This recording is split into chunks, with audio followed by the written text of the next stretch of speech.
Hello guys, welcome back to our channel. If your Waterpik Flosser is not charging, it can stop your daily routine completely because the device won't work without power.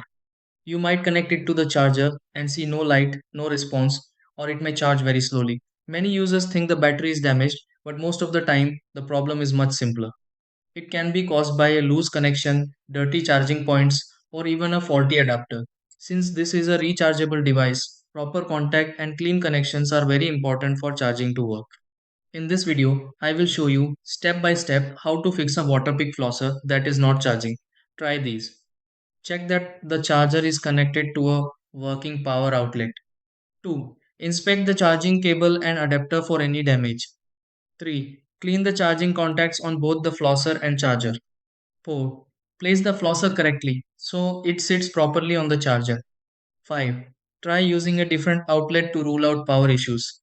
6. Leave it charging for some time and check if it starts working.